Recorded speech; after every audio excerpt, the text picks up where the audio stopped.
Yehovah Nisi, Yehovah is my banner. Yehovah Elohi, Yehovah Nisi, Kadosh, Kadosh, Kadosh. Please fill me and lead me, and cover me and stir me, and speak through me with your Ruach HaKodesh, that I may speak your written words with boldness and humility to those who listen. I ask all these things in Yeshua HaMashiach's name. Amen. We'll start with the Shema. Listen and obey. Children of Yehovah, pay careful attention and respond. Yehovah is our power and authority. Yehovah works in unity with himself. And you shall act upon your love to Yehovah with your power and authority, with your thoughts, mind, with your entire body, with all the muchness that you have. Yod, Hey, Vav, Hey. Hand, behold.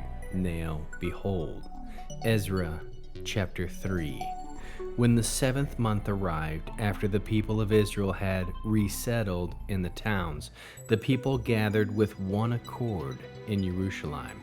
Then Yeshua, the son of Yatzadak, with his fellow Kohanim, and Zerubbabel, the son of Shatiel, with his kinsmen, organized rebuilding the Aleph Tav altar of the Elohim of Israel, so that they could offer burnt offerings on it, and as is written in the Torah of Moshe, the man of God. They set up the altar on its former bases, despite feeling threatened by the people of the surrounding countries. They offered on it burnt offerings to Yehovah, the morning and evening burnt offerings.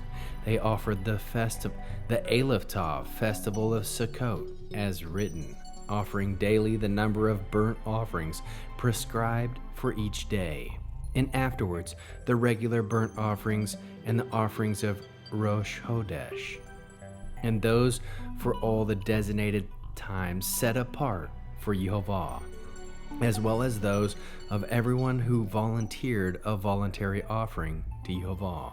From the first day of the 7th month, they began offering burnt offerings to Yehovah, even though the foundation of Yehovah's temple had not yet been laid.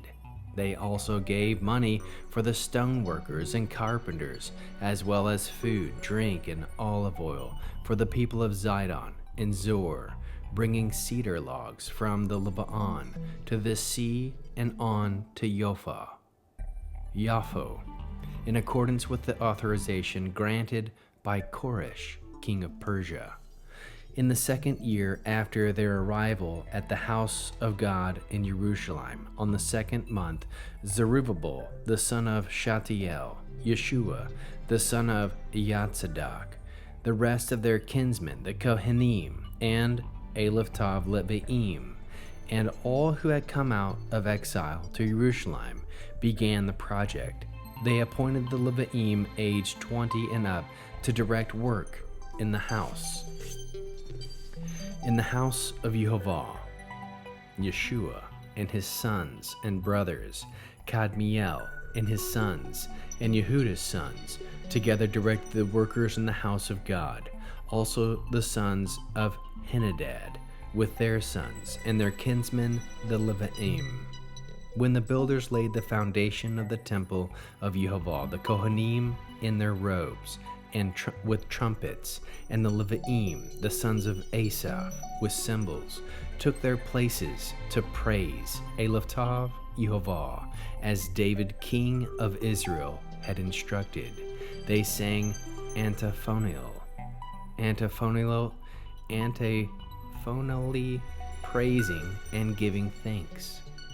Thanks to Yehovah, for he is good, for his grace continues forever. Toward Israel, all the people raised a great shout of praise to Yehovah, because the foundation of the house of Yehovah had been laid.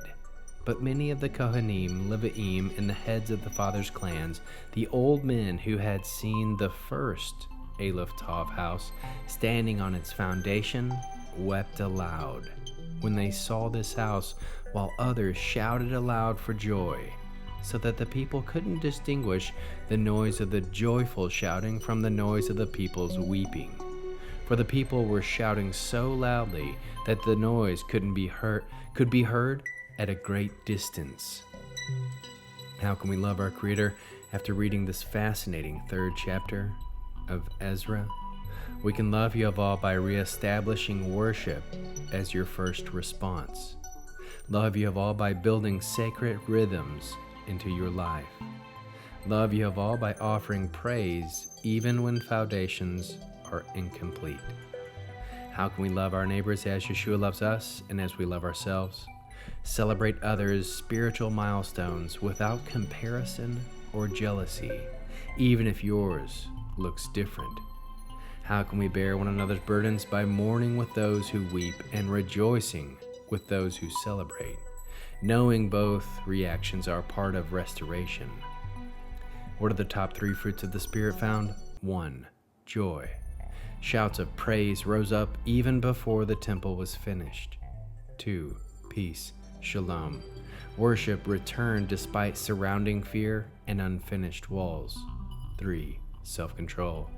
Sacrifices were offered regularly, regardless of external opposition. What is the Hebrew word that encapsulates this chapter? Mizbe'ach. Altar. Anchor sentence, verse 2. They built the altar of God of Israel to offer burnt offerings on it. How can we find Yeshua in the scriptures? Yeshua is our eternal high priest who offered himself as the final sacrifice. The restored altar foreshadows the cross, a place where sin meets mercy. Foundation shaken, yet praise still rises, just as Gethsemane and Golgotha. What is the Hebrew word what is the mitzvah response Torah-based? Mitzvah. Leviticus 6 verse 13. The fire shall be kept burning on the altar continually. It shall not go out. A response might look like this: I will keep the fire of worship alive daily, even before the structure of my life is fully rebuilt. Hebrew declaration: Vayashuvu, lehaqim, mizbe'ach, laYehovah, bereshit. They return to praise the altar of Yehovah first. We'll end this with the Aaronic blessing using the name. Yehovah will kneel before you presenting gifts, and he will guard you with a hedge of protection. Yehovah will illuminate the wholeness of his being toward you, bringing order, and he will provide you with love, sustenance, and friendship. Yehovah will lift up the wholeness of his being and look upon you, set in place all you need to be whole and complete. Shalom, shalom.